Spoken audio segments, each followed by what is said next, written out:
Let me introduce to you our keynote speaker for today. She is an associate professor in the humanities of the University of the Philippines, Tacloban College, where she teaches Philippine arts and culture, and film and theater arts. She obtained her Bachelor of Arts Humanities degree and graduated cum laude from the University of the Philippines, Diliman, and her Master of Arts in Performance Studies from Tisch School of the Arts, New York University, USA. She is the recipient of the Pura Kalauladesma Scholarship in Art History and Criticism and the Fulbright High Scholarship. She served as the founding director of the UP Leyte Samar Heritage Center and chair of the Division of Humanities, UP Tacloban College. She also served as commissioner for the cultural communities and traditional art of the National Commission for Culture and the Arts from 2010 to 2013. Currently, she is a member of the NCCA National Committee on Communication and is a consultant member of the Technical Working Group for the National Values Program. She is also active in the Intangible Cultural Heritage Philippines Network and serves in the panel of experts of the Gawad Maglilikha ng Bayan. She is a co-founder and current president of the Leyte Samar Heritage Society, Inc., and is the chair of the board of trustees of the Silhag Cultural Association in the Philippines, Inc. Ladies and gentlemen, please help me welcome Miss Joycey Dorado Alegre. A round of applause, please.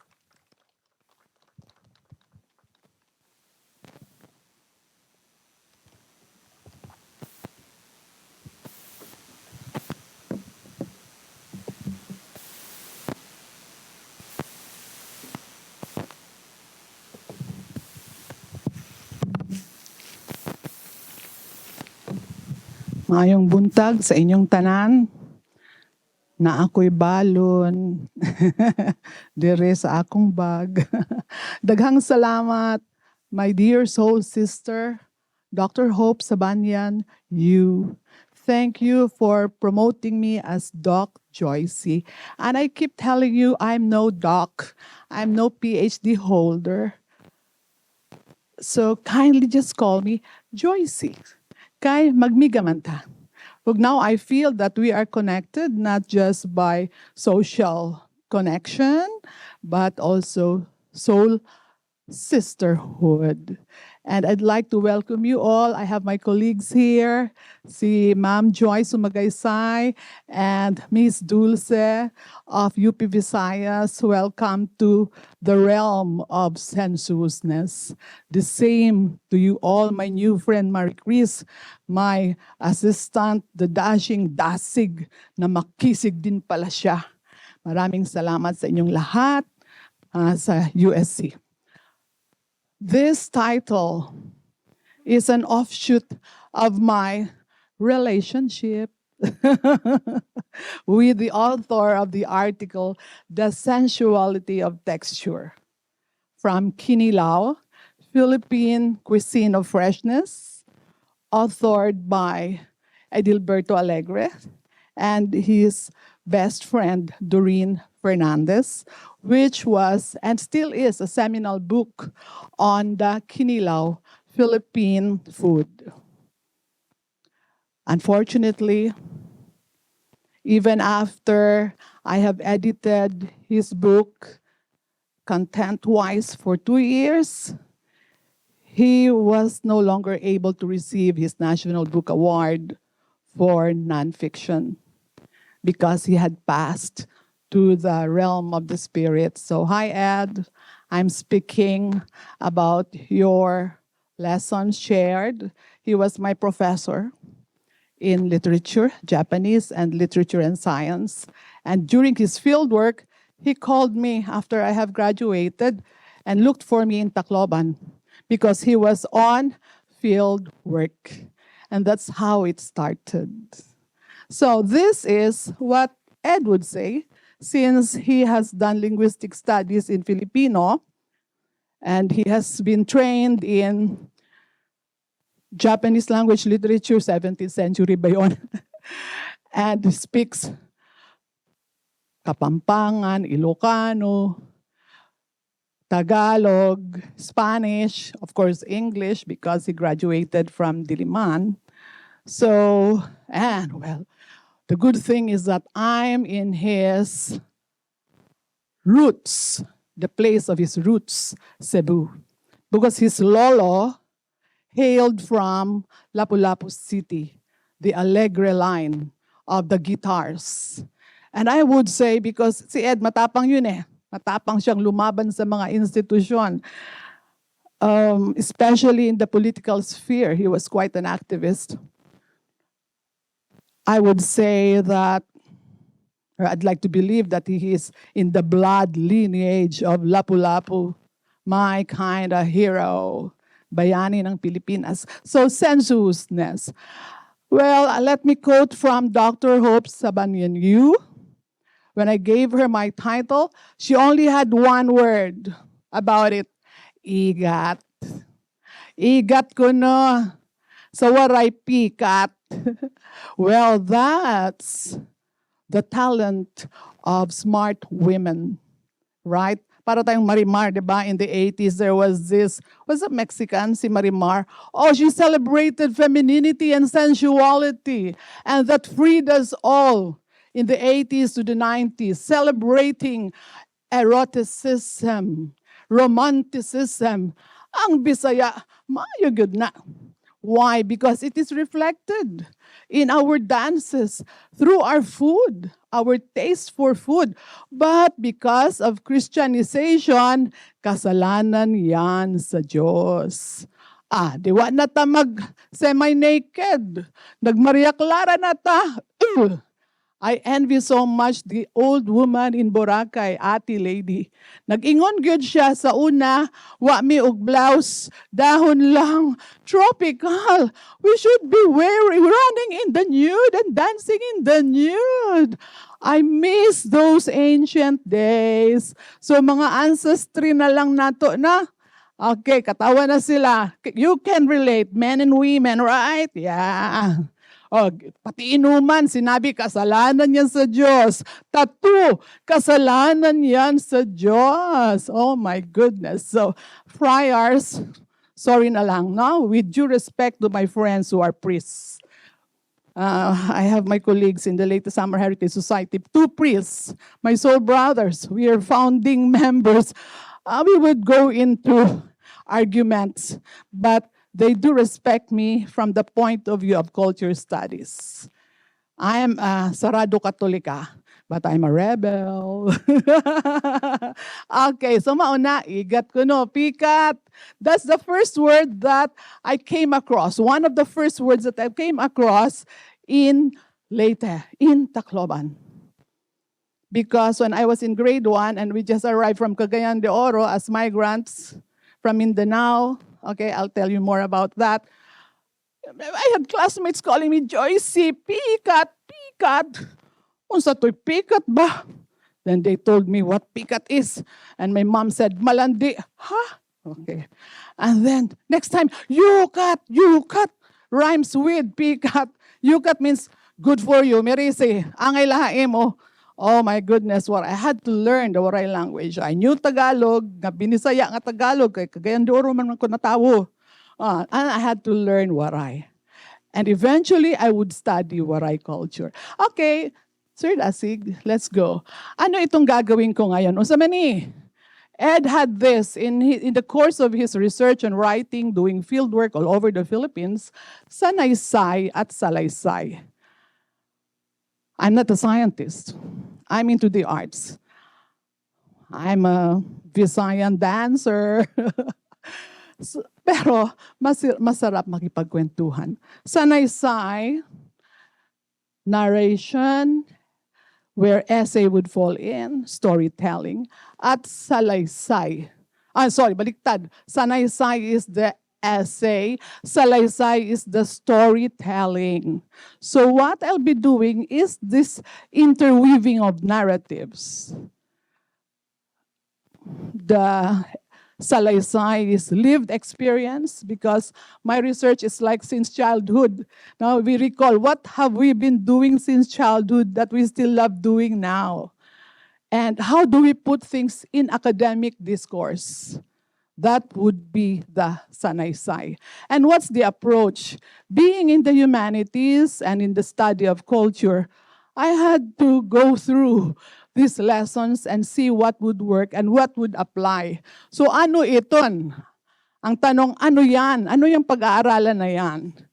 Anong mundo yan? Unsa man na? What is that? And uunanhon, how do we tell the story? How do we think about it? How do we reflect? How do we analyze? How do we put things together as a modicum, in Edwards, modicum of order? Okay, pagpapahayag, pagpahibaro, pagsumat, susumaton. That's the salaysay. And the pulong, yung pahayag na verbal or non-verbal mode. And to put things in coded language, pagsurat. And this will entail a process, a thinking process, a cogitation, and then including even imagination. And there's then eventually with certain frameworks, theory. Okay. Let's move. Dali lang ni, no? Kaya, ang aking pagpapahayag at pagpapalahad ngayon bilang sanaysay at salaysay ay paglalakbay. I invite you to join me in this journey for 30 minutes, more or less. Yeah, I'll keep to that time as much as possible. Please give me a signal. Pakikipagsapalaran, it's still a risk-taking adventure at pagtuklas, discovery. And thank you for this event that I'm able to put some of my thoughts in order. And what would that entail? Our material is food for life, buhay at pagsusuri ng buhay, pag-aaral ng kultura. Sanaysay at salaysay, pagbabahagi ng sarili, kaisipan at diwa. Sarili, mahalaga. Tayo yon. Ako yon, ikaw, tayo, kita. Self-reflexive. So my presentation is self-reflexive. So I would be oscillating between being inside, and stepping back to objectify and theorize. And probably in the course of our exchanges, there will be more discoveries.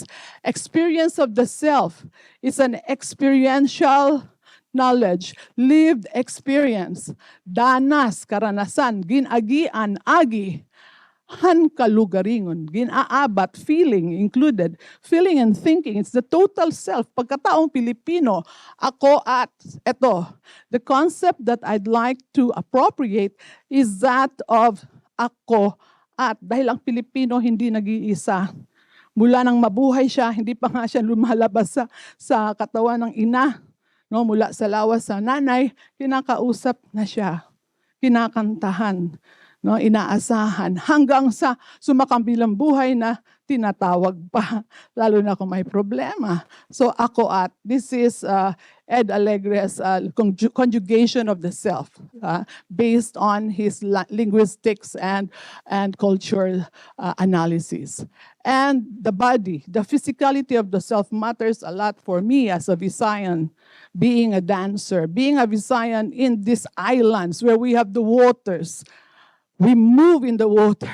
We move on land. If you're in the water, kaislaan tayo, no? Kaislaan man ta.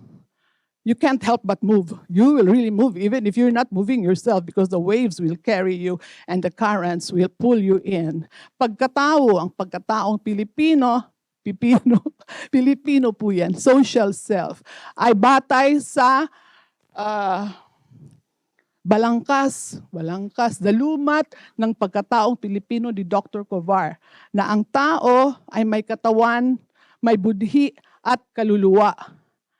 Na ang kaluluwa ang nagbibigay ng galaw, ng enerhiya sa tao, ang espiritu. At ang kapaligiran bilang kalikasan at kultura ay may diwata, may espiritu at kabatlayaan. So I could relate very well with Miss Marie Chris' presentation of animism, no? Ang mga examples pa niyan, that there are forces and there are ways of dealing with these forces, negative or positive. That is how our life is in the Philippines. Okay, sige po. Ilalapat ko lang itong ating framework. Susunod po. Dasig. Okay, so we're going through every time we do study any artifact, any phenomefact, that's what I'm adding to the discourse, is to look at the intangible, the phenomefact, phenomenon, no? Thinking, rumination, recollection, yan, yung buong yan, no? Paglalakbay natin, pag-aaral, pagsusuri, theorizing, panhuna-huna, naghuhuna-huna ta. In Waray, pamahong-pahong. It's like a transition between reason and imagination and feeling your way inside yourself, okay? Or to the realm of the invisible. Pag hinumdum, remember, panginsayod, to find out, to know, to be informed. Pag-aram, to study, to learn. Pag-aram. Pagtukib is to be profoundly into a thought, an idea, to understand the phenomenon. Pag-teorya, that's usually the academic, the role of the academicians. Pag-ayadhan kinabuhi, what for? To improve the quality of our lives, to deal with challenges of life, with the future, to deal with the past, and doing things in the present. Nga magmahinungdanon nga kinabuhi so that our lives would be meaningful. And Ed, I refer to him because we have all these conversations. Okay, he does theory, he writes, and we talk about that. And then he consults his teacher, Dr. Kobar, and I would just be amazed when I listen to our professors. So, ayan, for a modicum of meaning. Ano yun na, no? Viktor Frankl, meaning divine, the purpose of life. All right? Okay. Pero kahit wala namang mga foreigners, alam natin yun. Yun ang hinahanap natin, na maging makahulugan ang ating buhay. So naghuhuna-huna ta. That's what we're doing now. Through recollecting our lived experience and imagining what to do with this lived experience based on either scientific data and other data that cannot be captured by the scientific method. And that's the role of the creatives. Okay, next, the writers. Kaya, sa paghuna-huna, in the thinking realm, being Pinoys, because we live spirituality, north, south, east, west of the Philippines, whatever cultural community. Well, they are atheists, fine, but still they are thinking, and they cannot escape. You're in the Philippines, you are in this space where many things happen. Kaya tuloy meron tayong mga puwera gaba, puwera unsa pa to, daghan, may ma'am ha, puwera garam. My mom would bless us when we take a bath. We were kids, puwera sipon, puwera trangkaso, puwera buyag, labi na, buyag, no? Buyag, that's powerful. So I came up with this, and the AI of the computer just turned it into graphics. Great. Baltok. Matalino tong computer ko. Tong PowerPoint na to. Meron siyang designs. Tapos ayan na. Great. All right. Well, of course, it is boxed, but in reality, there are interfacing all of these domains. Diwa, kaluluwa, kalag, ninuno, anito. Hindi natin ma-disavow sila. Kahit sa hall na ito. Ngayon. Parang magmumuni-muni ka muna bago ka mag-lecture presentation. Call your guardian angels so you don't trip off, you don't say anything erroneous, things like that, or you don't forget anything. So, if you're a Christian, mangudus. Kung manubo ka, you chant a little. Okay, espiritu, mundo ng espiritu. Dahil merong mga diri sugad aton diri dayag. You mentioned that also, na? Especially also in the poetry. Kaudganan, we have values. Pinaurug, what we hold dear. Pinaurug. Kaudganan, banal at baraan. Ito yung tricky. The sacred realm. Ang mahiwaga. Ang mga kababalaghan. So we have a rich lore of sorcery. We have a rich lore of traditional healing, of shamanism. And Dr. Kovar categorizes that domain Merong domain, sa domain na yan ng mga espiritu at kaalamang hindi hayag. Yun, kaalamang hindi hayag. Kinaadman nga diri dayag. Hindi pinalilitaw. Hindi basta-basta pinag-uusapan. Maaaring nararamdaman. Hindi kailangang sabihin, pero nararamdaman. And the postmodern anthropologist Michael Taussig refers to that as social implicit knowledge. Yung kaalamang hindi hayag, ngunit lived, operant, the myth that is operant, the mystical knowledge that is operant and functional. Kaudganan, yun din. So ito yung diwa, no? Yung kaubuan niya, yung diwa, yung kaalaman na yan, diwa. Malalim at malawak yan. No? Marami nang nag-aral, patuloy pa rin. And we are just about to enter into that realm, especially with food as food offerings and rituals. Okay, so ayos na yan? Okay na, nalapat na natin. We will now proceed. Breezily. Bakit natin ginagawa ito? Nga naman na I Food for Life. Unya na lang. We'll answer that later. Okay, all right. So that's our question. Now, pananaw. Anong pananaw? Saan tayo nakalugar? Focus and locus. Saan galing at saan patutungo? Mula sa loob, palabas. So, ang position ko ay Pilipinas, dirita sa Cebu, sa Leyte, okay? And the artifacts, the phenomena that they're dealing with are our own. So, we are looking at things from the inside as culture bearers. We are heritage bearers, young and old, even before we were born, because culture is prefigured. Di ba yung mga sinasabi ng mga anthropologists? And itong huli, okay, tangible, intangible, maybe we'll touch on that, heritage icons, sagisag, mga tigaman. Ito, matalinghagang parang tula. That's what I'm doing. It's a poetic study, poetica. Now, how we relate all these symbols and make meaning out of them. No? So, yung makakabalaghan, maaring hindi kaya ng siyensya. Poetics baka mabigyang kabuluhan. Okay, all right. Meron pa. So, focus and locus, arita sa Cebu, tuako sa Tacloban, moanhipod ko, every now and then to visit friends or for conferences like this. So what are we focusing on? Food, locus, Kabisayaan, particulars, hometown, wherever. Okay? Asa tong gahapon nga ang puso, asa to dito sa tisa ang siomay. Ang puso asa to talisay. Pasil? Pasil. Yeah, I've been there, Pasil. And I got to taste the turtle soup na bawal na. Yeah. It's very rich, very filling. So yun lang. Meron tayong focus at locus, yung milieu. No, mahalaga yan, yung environment. Milieu. Let's have the next slide. So there later, this will show my roots from Panay, Capiz. And we moved to, you have Panay there in a small heart circle. Can we go back to that, Dasig? Yeah, sa Philippines, no? And then my movement, no? Where am I coming from? As a migrant from, originally my parents, Panay Island, Capiz. Tapos niad to me, there Blue Star, Northern Mindanao, Cagayan de Oro, where I was born. My parents met in Panitan when they were young, but well, they courted in Manila. And then Tacloban, Region 8. So that's the culture for study in my presentation. Food of the Waray.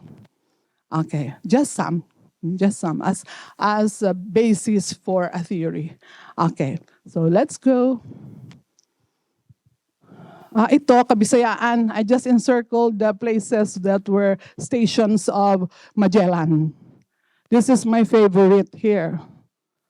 Where he was killed, where he was fed, where he showed the arsenal in Limasawa. So nagpa-convert. The day after, nagpa-convert. Kaya pakita mang ang ilang arsenal nga makapatay og mga equivalent of one of the crewmen, soldiers, makapatay og like 100 natives. And then here, part of Agusan. Why did I? Okay, that's a meeting point for some of the Datu.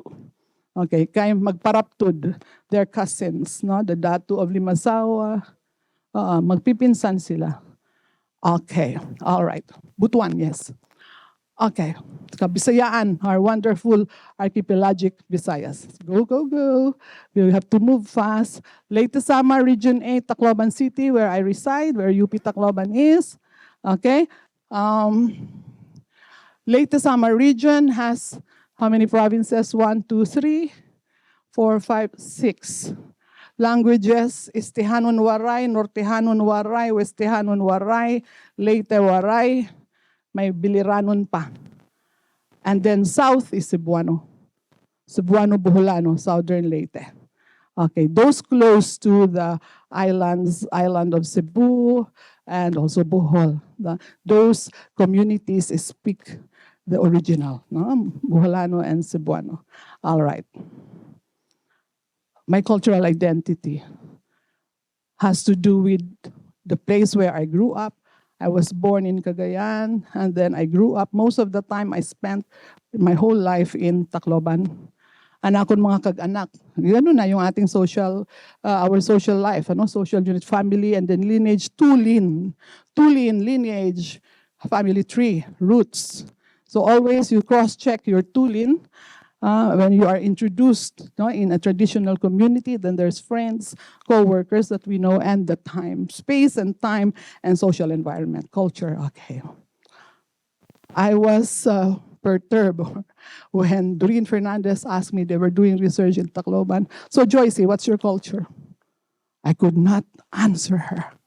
Oh my goodness. My parents are Hiligaynon. I was born in Mindanao. Now I'm in Tacloban since the age of 6. Oh, I could not answer her. So it was a challenge. I was already teaching. I had to do my rumination, okay, to be able to answer her. All right. My parents, this is a self-reflexive sanaysay at salaysay, okay? Me being focused from my point of view, so I am implicated. The author, the writer, is implicated in the telling of the story. Call it subjectivity, yes. Always, because yun na yung mga postmodern no? Self-reflexivity, you theorize, but you're part of that meaning-making. So my parents, ang ilang banwa, Panitan Capis, Papa Jose Cuarto, Mama Carolina Albahar Iraula. Okay. Cagayan de Oro. I was 6 years old. My memories of climbing the Aratiles, Manzanitas. Beautiful experience. I don't know if our youth still do that. Okay? There were only 3 of us at that time. Carmen, Cagayan de Oro. Next. Okay. My mom, she would crave for takway. We don't know that. Kung sa may ano gani ang takway, no? Stolons, gabi shoots, cooked adobo. What is this? Gabi runners, they call them. Yeah, gabi runners. Thanks, Ma'am Joy. Sumagaysay. Wala yan masyadong ganyan ang tawag at saka iba ang luto sa Waray. But my mom, she's Hiligaynon. And here they are. The flavors of Iloilo. She loved tambo nga may tagabang saluyot. Saluyot, yeah. The Warays, they don't like that very much. No, so it's rare for the Waray to eat saluyot. Takway, okra, and bagungon, the local snails. My mom would prepare this. Okay? So she's Hiligaynon at home. And my father would prepare inday-inday. Palitaw pero bukayo. Okay? So yun ang icons namin. Okay? Now, what's our next slide? Para medianoche until now, even after my parents are gone, we keep on preparing inday-inday before New Year's Eve so that at New Year's Eve, You drop the patties, the rice patties, yung naglilitaw siya dapat by midnight. So that's good luck. Ano ba yun? Kinaadman, no? Na kaalaman. With the food, there is knowledge that is passed on as heritage. Okay. Sinigang na bangus. My mother would prepare tinoa, pero aslom. Unsay ang paaslom niya? Tagalog ang style niya magluto because she grew up in Manila. Unsa man, sinigang. Ang iyang tinoa, sinigang. Because tinoa and sinigang, they're the same except for the souring ingredient, right?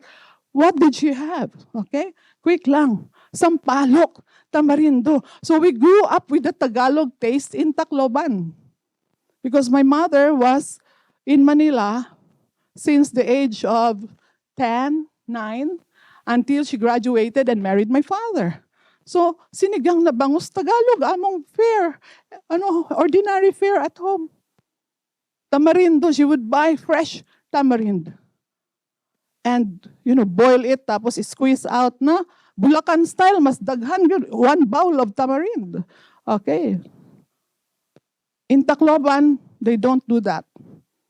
Maghiwi-hiwi ang nawong sa mga Taclobanon, mga Waray, because it's extremely sour. I did not know that we were not eating Waray food. Okay, next. Tacloban na yun. There were already 4 of us. When I was a kid, mag-fiesta gani, oh my goodness, ang fiesta, na-lechon. And then I'd look at these circles. They're spherical, chocolate, and they're so amazing because they're served in a platter beautifully. So mga ana, spirals, wonderful. And I would taste them. Wow, it's like maagin-agin. Otro naman, that is moron. So we can now serve moron. I brought moron. Sakto lang, everybody will have a share. Just a piece, a slice, 3 for each. So please pass. May I request someone to serve? Oh, dito na lang. Okay. So we'll show you lang. May I have a piece? Yeah. The moron, it's elongated suman na ay chocolate, tapos slice murag, how do you slice it? Cut across. So the chocolate would show. But this one now is commercial moron. So when you cut it crosswise, okay, it's just diagonal. Sa una, circular gina, spiral. Okay, table ang gamiton. Pero different kinds of chocolate. This is still good. I already tasted it. I got it from the airport in the rush because I could not order from my cousin. She's not available. Yeah. All right. So chocolate moron was my first encounter of Waray food. Ano ini? Okay, so sige lang kaon-kaon. And then next, what's the next one? Oh, this is the best. Moron from Abuyog Leyte. Now they would put cheese and peanut. Some of you will have a bite of the cheese. Some of you will have a bite of the little bit of peanut. Okay? Next. Okay, yan na. Explain ko lang to. There is agmani, which is made of gabi, chocolate moron, ug binagol. So that's why I have this balon, just to show you binagol. It's grated Talyan, which is a taro, but toxic if not boiled for several hours. This is how it looks like packed. Ganda ng packaging. Binagol because it's in a bagol. But it's lid-gid, grated plantain. And then, but we have to boil it first for several, otherwise we could die of poisoning.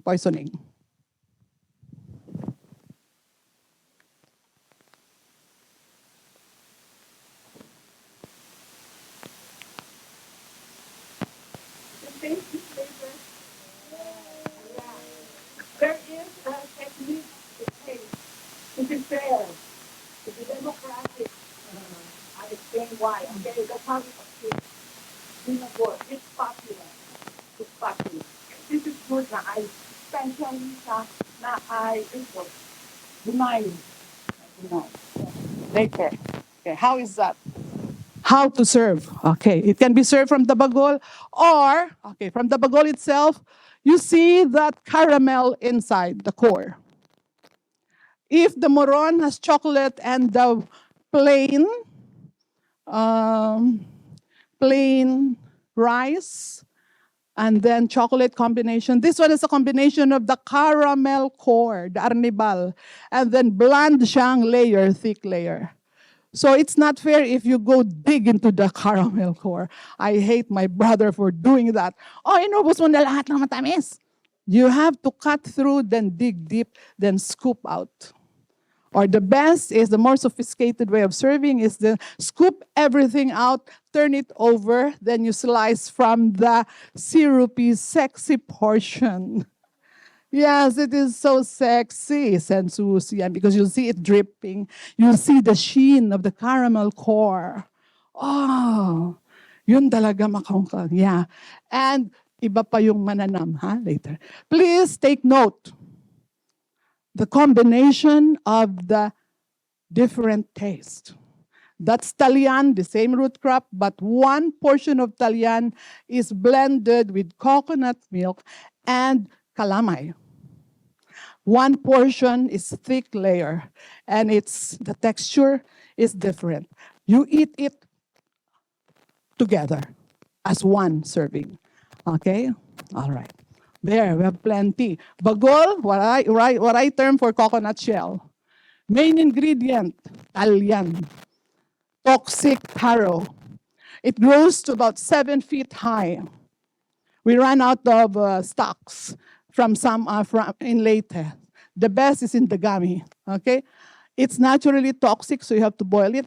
The syrupy inner core or arnibal, which is wet, runs and sweet.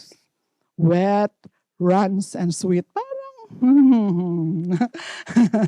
The outer layer is hard. We're talking about texture. Hard, sticky, and bland. It's a combination of these. For gustatory pleasure. Ayan na tayo.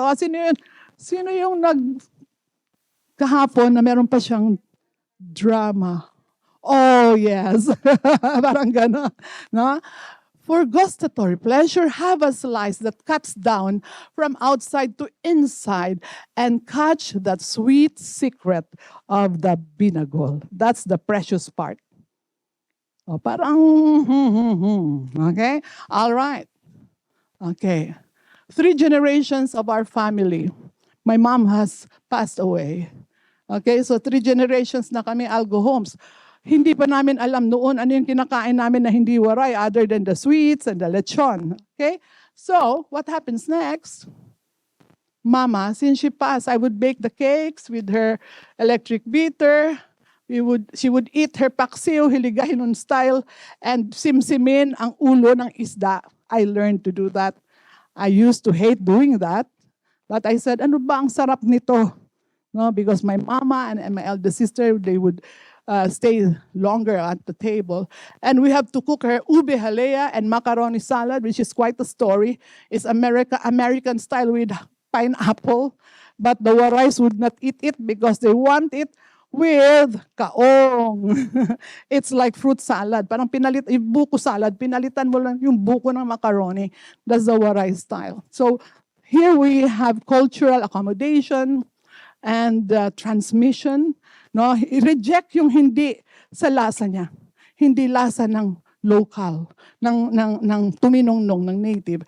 And my sister would cook her Tagalog pinangat, Tagalog.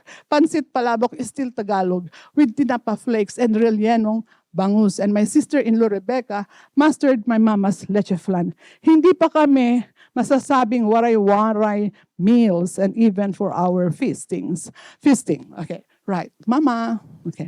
And here comes this guy, Ed Alegre, on research in the South.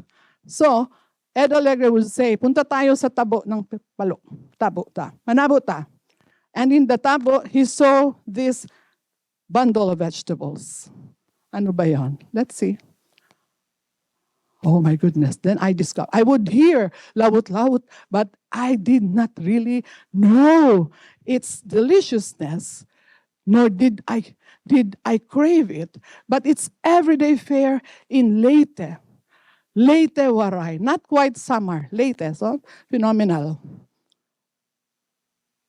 Bundle of veggies and herbs. Agitway, harum. And this is distinctive. The sangig, sweet basil. Humot man na siya, no? It's good also for chicken broth na hinatukan. This, and the wonder of all wonders is that in Burawen Leyte, you could have one vegetable mix. Lawot is mix. To as many as 28 vegetables, including mushrooms. Phenomenal. And it is so good. It is so good. The blend is unified by the hatok. Please take note, the waray preparation of the hatok. I think you also do that. Na ay lapsaw, and then the tuno. Tunuan, yeah. The first squeeze, okay, cream, pure cream. All right. But the difference between other communities has to do with the texture and the timing when to pour in the puno. It's something that I have not mastered. I still have to learn, okay? So that was Ed's discovery academically, and he wrote about it. It's included in his recent book. He already had an article on that. Now, let's see. Let's look at this. One dish, one herb.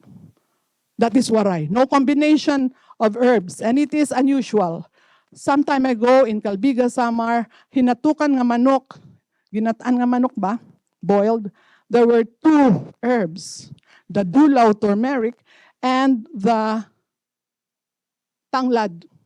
That is unusual. And I sense it because there is bitterness. Ayaw niyan ng waray. Ano kaya? Okay. One Dish, One Herb by Sara Belicano. She philosophized that. If you have tanglad, tanglad lang. Tanglad nga balikutos. We know that, no? Natted, that's very Visayan. And then, we know, that's very familiar. I hope our millennials have seen the tanglad. It's so ordinary, it's so wild, it can grow on its own in your yard, no? Okay. And other souring ingredients, we differ in terms of our savors, our herbs, flavors, no? And our herbs. So here I had pampaasim, pampaaslum. If we have our tinoa, iba-iba. Sa Cebu, kamyas mo gamit. Kami, pwede po dog kalamansi. But one, aklan, they use it. Later, waray, use it. But the difference is the number of pieces. We can go as far as only 2. Aklan in one conference in Iloilo, in our Intangible Heritage Conference, 4, 6, aslum na. For the waray, no. 2, 3, or none at all. Only the kamatis. Diba? Kung magsigang or magtuwa. All right.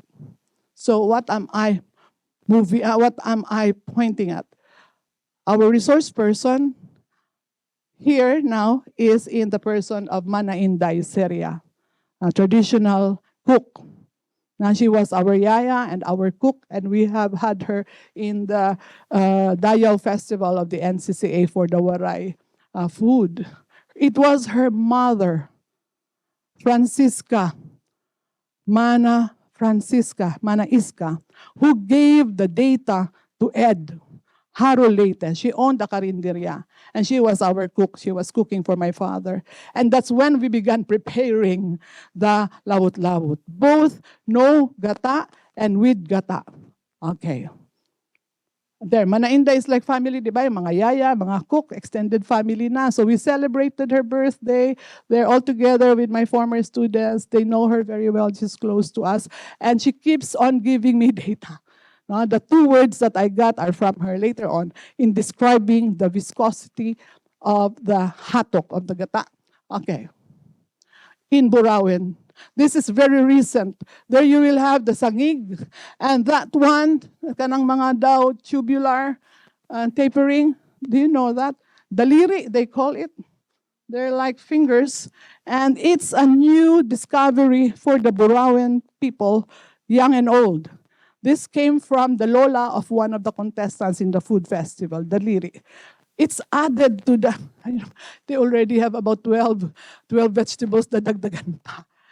Kasi pwede hanggang 28. I have not heard of the 29th. So our count so far, when I was having a focus group discussion, very informally, with the people of Burawen, we had a listing of about 28 vegetables. Okay, it's phenomenal. And here is the pouring of the lapsaw pa lang ni. But look at the quality of their lapsaw. Okay. Naatay lapwa, lawag, laswa. Similar. In Ilocos, Ilocos dinengdeng. Mga mixed vegetables.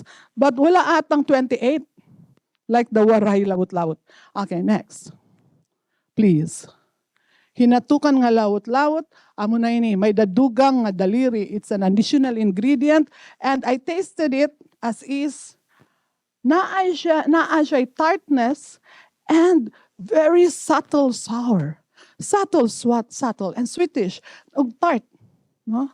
But it adds to the zing. No? Like it perks up the soup. And the texture also, because it's crunchy. And then it softens. No, it's crunchy and then it softens. What are we doing? Para tayong nag-buccal cavity exploration.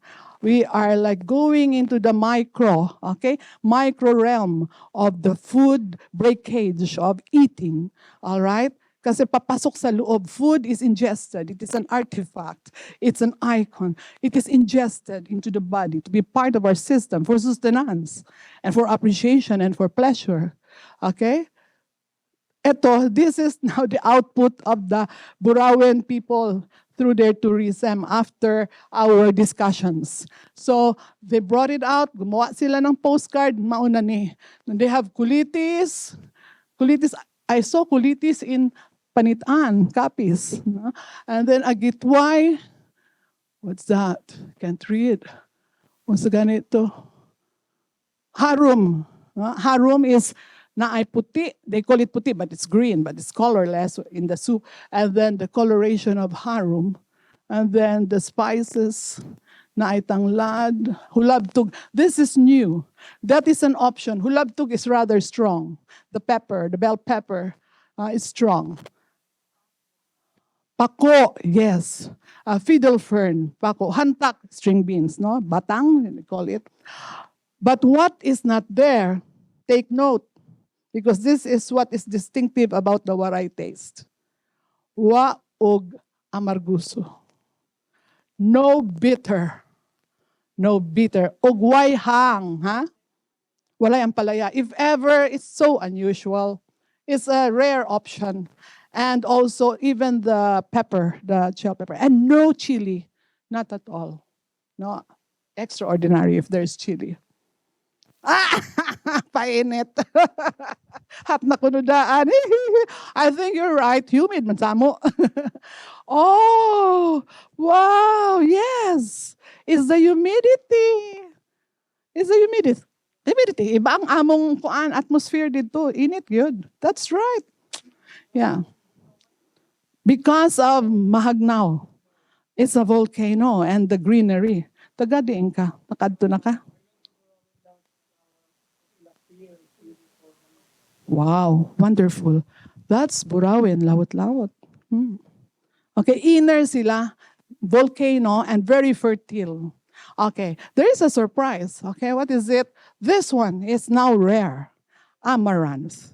When I found it in the Burawen Tabo in 1991, mura siya og unsa dang atong mga garden natay mga garden mayana. Anyway, it's called Dayaw. And when I showed it, I asked the vendors para sa lawot-lawot. So when I went home, Manaiska included it in our lawot-lawot. Lo and behold, marbling effect onto the coconut cream, the hatok. Marbling fuchsia. And so we place it on a glass bowl. Wala ko makita ang picture. This is what I found. 1991, tingala. Beautiful, nutritious, beautiful, pure veggies. Really beautiful. Once in my lifetime. Now they are cultivating that. They're going up north of the mountain areas, mountain villages of Burawen because I shared this information with them. Okay. That's dayaw. All right. Dayaw. Dayaw means praise. No? It's a beautiful word. No? Dayaw, dayaw. O, dayaw unta. So, Ed Alegre, with his initial studies, defined the Waray taste. He could define it because he's an Ilocano. And he's been all over. He has tasted Maranao food, he has tasted Maguindanao food, Badyao food. And he says, as Ilocano, usa ba Ilocano yung sa ilang gusto? Pait, papait, pinakbet. Your pinakbet here, that's not Ilocano. They serve me pinakbet, that's not Ilocano. In Golden Prince, lami, I'll tell you about it. It's not Ilocano. So Ed is Ilocano in taste because he grew up in Tarlac among the Kapampangans and the Tagalog. So he said the Waray taste is mild. And he did research among the Badyao. He says it is close to the Badyao taste, but Badyao taste is even milder. So there is that range of mildness. If we have extreme taste, let's say a range of bitterness, the Waray is here farthest end.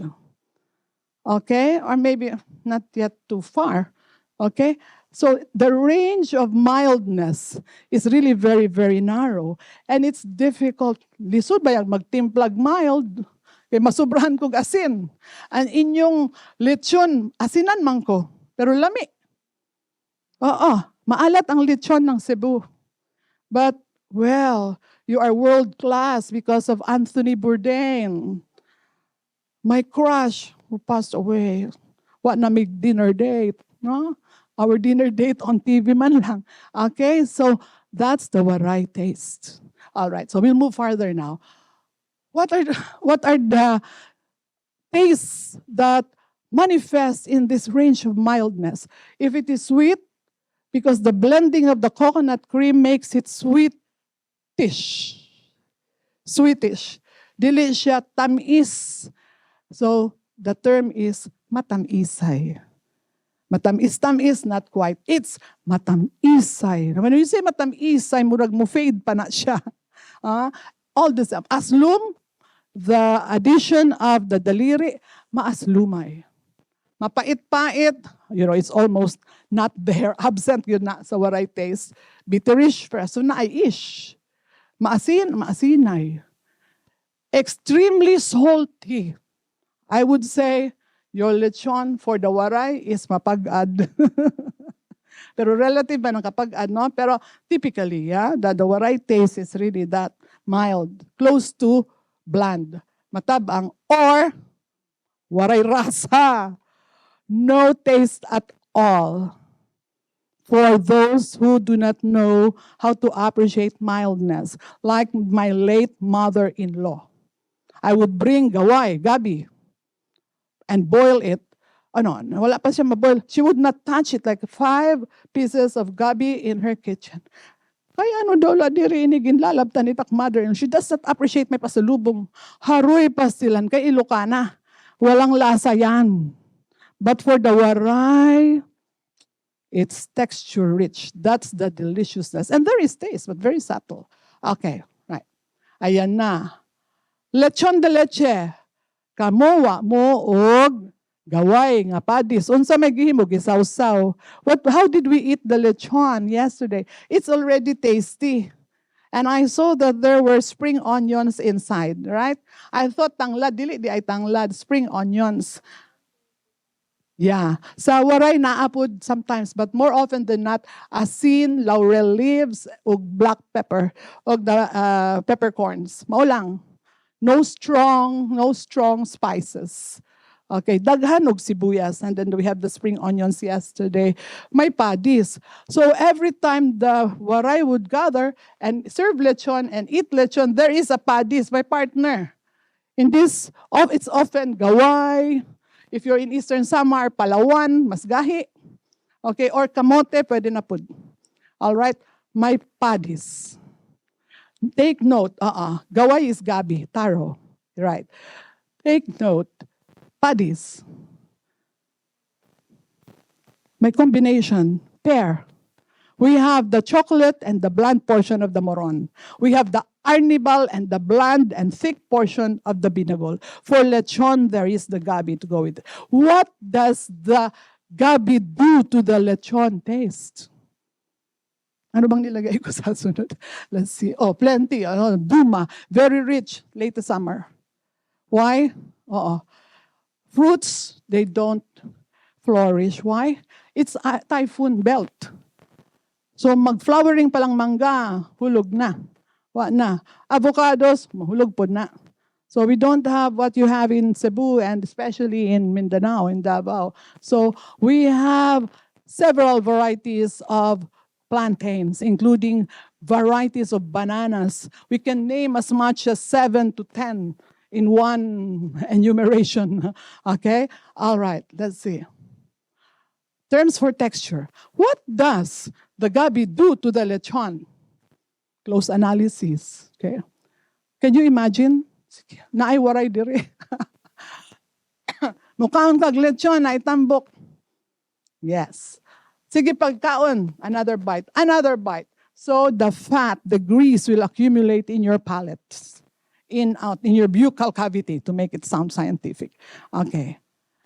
Ang waray dili na anak kay the term is kung masumod, masumo, maluad, excessively fatty.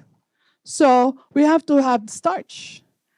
And it's the gabi that's so good at sweeping off the starch, the oiliness in the buccal cavity. It cleans up. Then you're ready to eat again. Puso. That's the icon. Cebuano. Puso mao. Icon. Baw ko na sa puso. Baw ko. Oo, puso pa. Kasing-kasing. Kami gaway. Doesn't sound puso. Puso. Okay. Right. So these are the terms I came across with from research, collecting, conversations. Masapnud, sticky tart for raw banana. Texture terms. Sticky, masapnud. Experience na mo hilaw nga saging? Masapnud. Okay. Matignos, this is distinctively waray. Matignos, a good quality plantain, especially gabi, taro, is matignos. Hard, firm, smooth, slippery. All of these qualities in one gustatory experience. It's complex, multi-taste, multi-experience, sensorial. Several. Hard na, firm pa, smooth pa, madanlog pa, slippery, crunchy pa, ug you have the solid bit still there. And then melts away, you swallow. And then eat your lechon again. Okay, matignos. Okay? Mapok-a is the opposite. And it's a bad quality kamote. Kasi mag-loose, mag-crumble. Sometimes the mapok-a is good, like karlang. This is white, it's white, it's like taro, but between taro and kamote. And it's good for sinigang because it will thicken the broth. No? The mapok-a. And then for good banana, libsug, firm. And roundish, rotund. So meron ka na nung compactness, meron pang shape, and more often than not, it's smooth. Libsug. Makarub-karub, of course. We have the karkar, chicharon, the best. Makarub-karub. Okay, that also goes for good chicharo and good lechon skin and peanuts. Okay? Malaway-laway. That's good for the lawut-lawut. Because there is okra. And there are leaves that are, murag, unsa may tawag ana, mucousy, marrowy. Marrowy. So malaway-laway. And this is the negative. It is excessively fatty, oily, or too much of the sweet, excessive, maluad. You want to throw it up. You want to spit it out. So reject. So i-reject ng mga waray ang papaitan.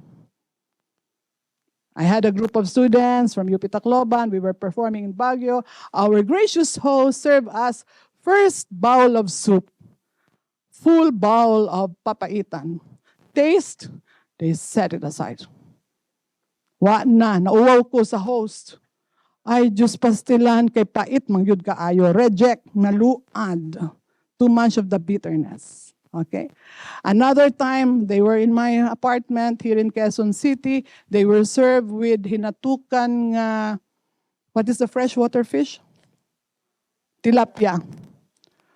They tasted and then they didn't eat. I scolded them. You are so ungrateful. You are so impolite. We had a good cook. She prepared this for you. Kay mga waray, they don't like the muddiness, the muddy taste of the balanak. It's too much of the something like fresh water. All right, so move na. Okay, established na yan. Kinilaw, we have hatok. So importante ang coconut cream. And the hatok, there is a technique, timing, and the squeezing also. All right, our kinilaw always has hatok. Generally, ang Cebu, suka lang. No? Pero naapod og hatok, I heard from Richard. Yeah. All right, for kinilaw. Okay, so we would have this, Iloilo. My friend Ilonggo, the late Lincoln Drilon, would have a fresh kinilaw and only upon serving would he put the vinegar. Ang waray na anay vinegar, murag maunang mag-wash out sa langsa. Pero my friend, Ilonggo siya, ganun daw, no? Like it's gourmet kind of serving that he only puts the, for him, I don't know, is that right? Not all. Okay, that's his technique. All right. So usually we don't eat kinilaw without the hatok. Kana. Now, here, take note. Masaputok. We have the lapsaw, that with water. That's the second extract. The first extract is pure and concentrated without adding water. You can use the buko juice, okay? But even without. The tuno is pure concentrated. Coconut cream, which is always the last to be poured onto the dish, just when it has already boiled and almost ready for serving. And here from Mana Inday, these are the terms particular to hatok, to coconut cream: masaputok, malantok. And there are other terms in summer naapa sila iba. This is later. Masaputok is viscous and thick. You can see it, it's masaputok even from the looks of it. And then malantok, there is oiliness, okay, and slippery. But not very oily as olive oil. When you add olive oil to your sauteed spinach, it's not the same. It's too much of the oil. Pero ang oil sa coconut cream, slight pud na siya. And it is so good, especially when there is lunok. Kanang for the biko, and it is so aromatic, fragrant na, the lunok, no, the coconut cream that's cooked for several hours. Okay, now we go. Kinilaw nga rompi, swordfish, na ay hatok na. Okay? And not spicy. What else do we have for hatok? This is perhaps for me the best kind of fish for kinilaw, batagon, giwan Eastern summer. The texture is between that of rompi, the swordfish, and the tangige. Tangige is rather hard. Okay? So this is believed by those in Giwan to be the best fish for kinilaw. Okay. What else do we have? We go fast na, no? Yeah. Finishing na.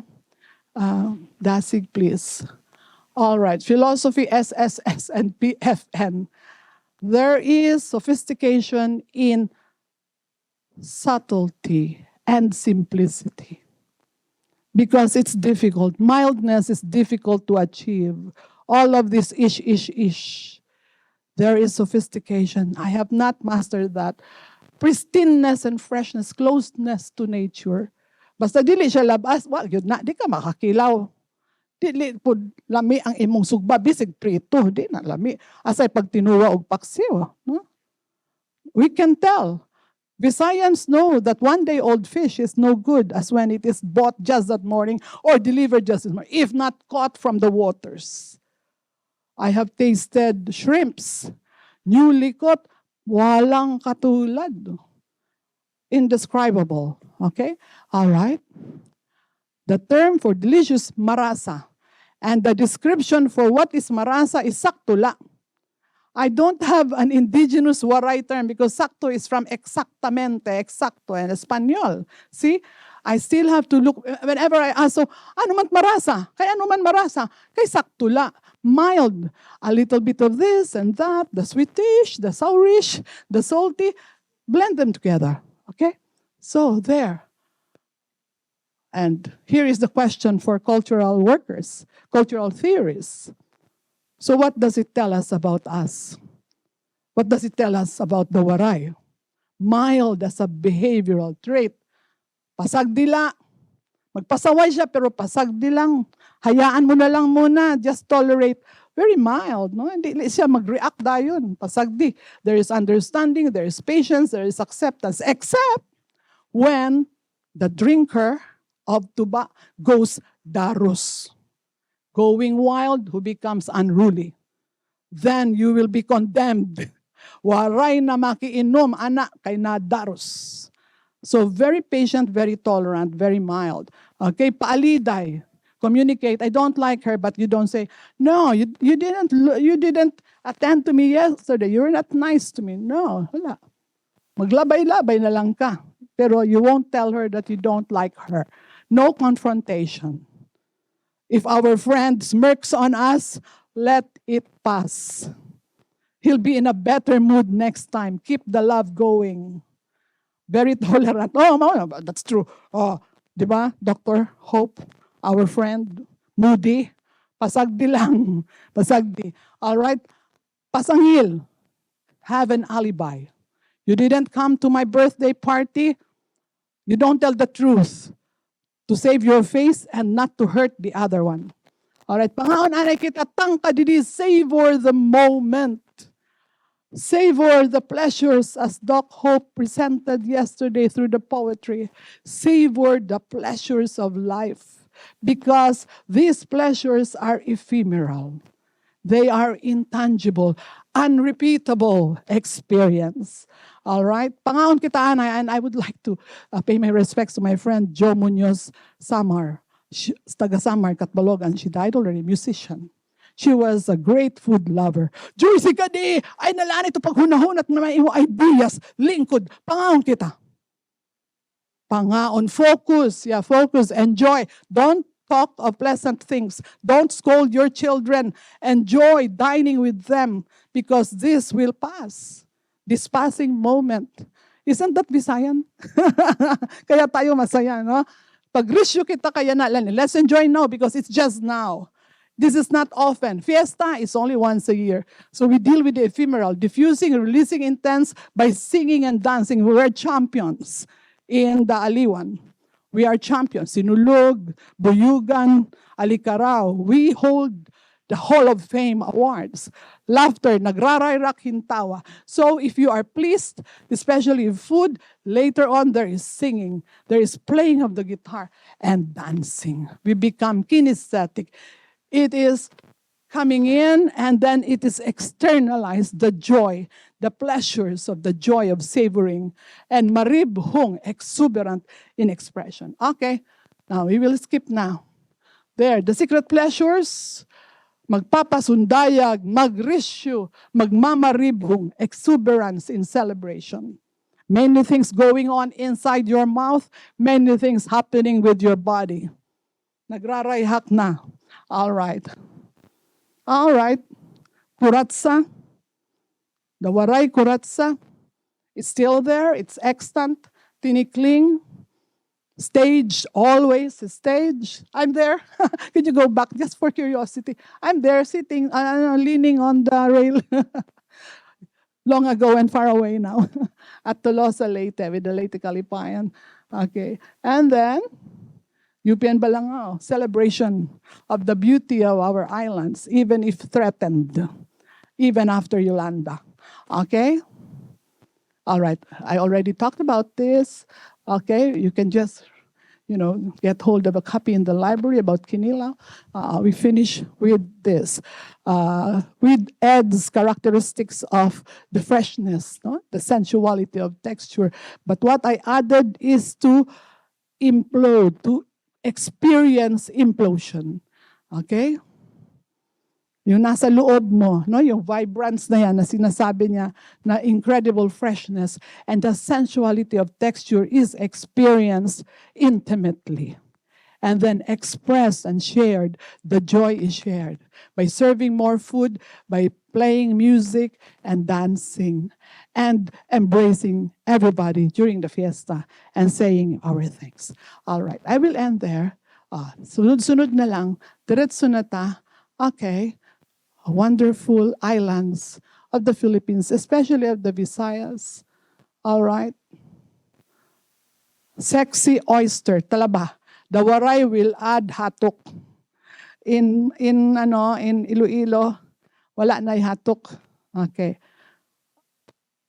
Distinctive qualities. Maybe we can read this. Lab as fresh, pristine, natural, organic, mild, balanced, wide range from Panay, Cebu, Leyte, or Samar, sensuous, with various degrees of sensuousness, whether Cebuano, or Ilonggo, or Waray, or Aklanon. Sensuousness, this is now mine.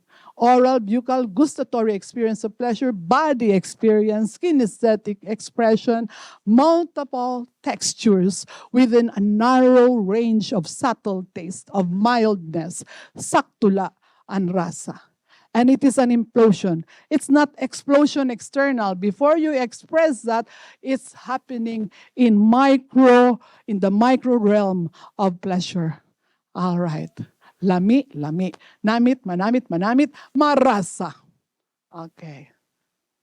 And I have, an iruy nga tuna, matam is pagpuyan. That's a song. Matam is pagpuyan. Leyte Samar, San Monico Bridge connects Leyte and Samar. Damo nga salamat. Thank you. And as a personal note, we honor our ancestors, our parents. Let's proceed to my post-scriptum.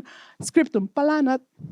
We honor our parents, our heritage bearers, mga nagpamana. We honor those who have gone ahead to the realm of the spirit. And a baby is born as a waray.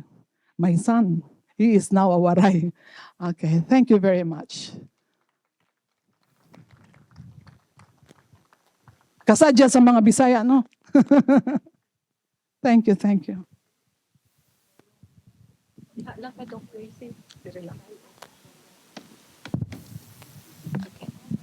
All right, thank you very much for that enlightening talk, Miss Allegra. It was really insightful to get a glimpse of your cultural identity through your presentation.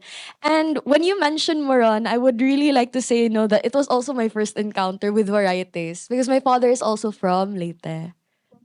Kuan, San Isidro. Yeah. Cebuano speaking. Yeah. All right. So at this point in time, we will be having an open forum. Should you have any questions, kindly approach the microphone located at the center aisle and state your name and the institution you are from. Oh, we have someone. All right. Hi, good morning, ma'am. I'm from CTU. I don't know if this is a question, but it's more of an expression of how I lament at the current situation that we have with the youth. Atong sayang gamay ra sila nga mga batanon karon because it was mentioned with the no, we were talking about how the education system is moving towards education for sustainable development. All is geared towards us na mas sustainable ta. But look at the diet of our young people today. They were introduced to the intermittent fasting. They live on coffee. They have developed the taste of pizza, fries, burger, and milk tea before they even have the chance to appreciate binagol. I mean, that was a confirmation earlier by the very pretty young lady that it was his first encounter of moron.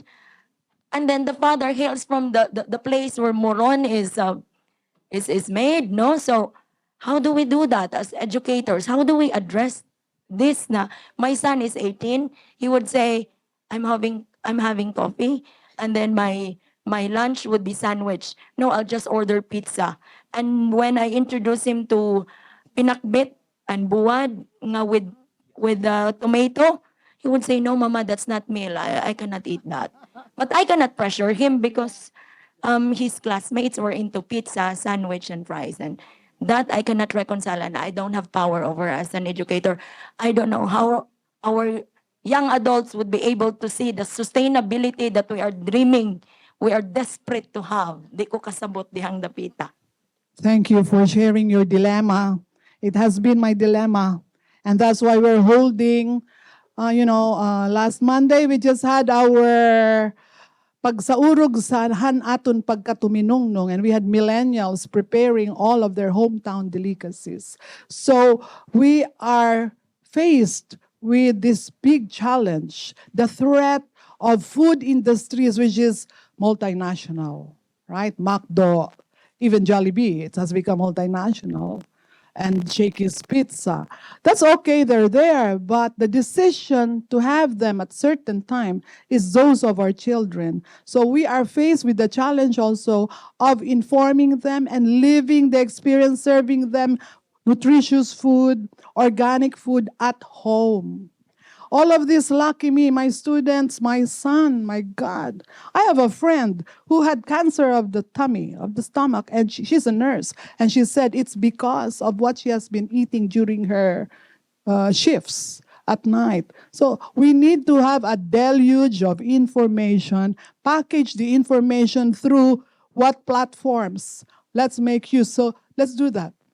We have in our community, we have a we have in the schedules for events, okay, to hold a heritage camp with Burawen tourism. So magpartner with institutions, with organizations that could really help and understand the purpose. And this is to transmit our cuisine, our art, our folk art to our students. The fabric, did you see the dress of Ma'am Sumagisay?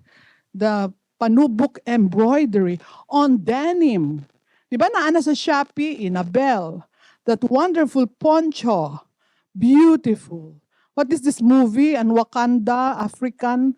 My gosh, beautiful African-inspired wear.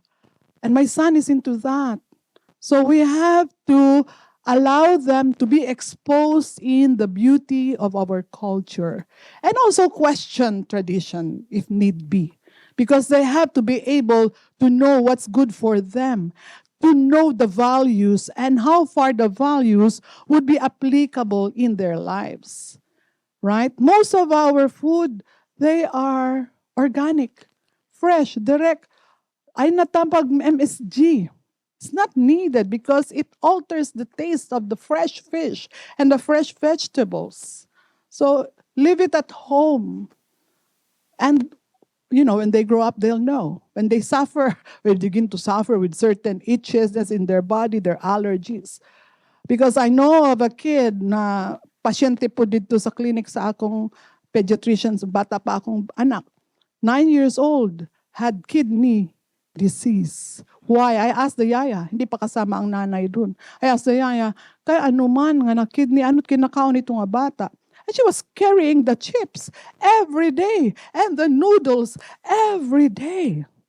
In my son's school, we were in the GPTA. So I would bring my son lunch. His father would bring freshly made lunch. So we found time for that. Kaluto gyud sa bayba. Ang lumpia butangan og carrots. Ana, ang lumpia Shanghai na ay carrots na ay singkamas. Or whatever, the fish balls na apod, vegetable, itad-tad na ko ang malunggay. So we would go and sit with the classmates at lunchtime. Out of 10, 6 are eating hot dog every day. So parents yan. So this is the challenge to our generation, what we would be transmitting to the next. And to keep at it, kapoy ba yung cultural work or cultural education? Oo, but every year in UP, we have tagay-sangkay. All sorts of tuba. Naapay manyang, gikan Northern Summer, it's distilled nipa. It's almost like vodka. Muslip na, Diyos ko, ang buraghak, freshly gathered tuba. Rat a cake. No? Coffee, we have coffee, Mandaya coffee, Davao coffee, Benguet coffee. Just tell them, we have this. At home, I brew. Mag-brew ko. Oo, na dili siya instant. Kay mapa-diabetic man, instant, okay lang po. Basta dali-dali. Pero educate them about the good, what's this, what is good about coffee, di ba? It's a good antioxidant. But I think I am sinful about coffee, kay everyday coffee. So we have to discipline ourselves too. No, not to the excess. Naaman na is in YouTube, no, how to moderate, regulate your diet, no, for health. Thank you. Yes, sir. Hi, I'm Charles. I represent USC Safad. First of all, I like how both of your name Joycey Allegre, they correspond with the name with joy. Both names mean joy in their own way. And second of all, I have a family in Tacloban. I think it's my uncle. So yeah, I've been there before. A question I like to ask, since this one is something I have in mind. Um, since taste is one of the most important senses in our body of the five senses, um, how do you think that you can how wait, let me rephrase that. Sorry, there was on my mind.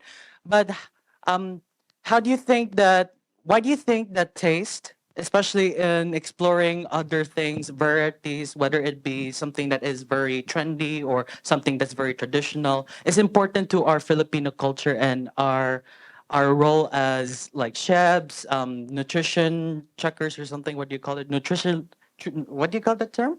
Yeah, that one.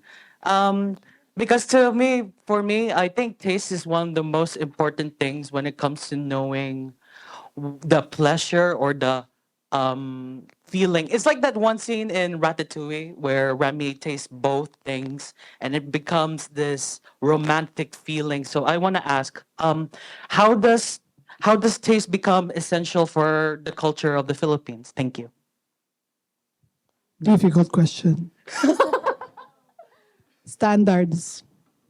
Sorry. Standards, yeah. It has to do with standards. We have haute cuisine. Philippines has not reached that level in relation to, let's say, Japan, France, oh my, okay. Standards. Mexico, they made it already in the US, but Mexico themselves is all over. We have Mexican food all over. We have Mexican Filipino restaurant in Tacloban.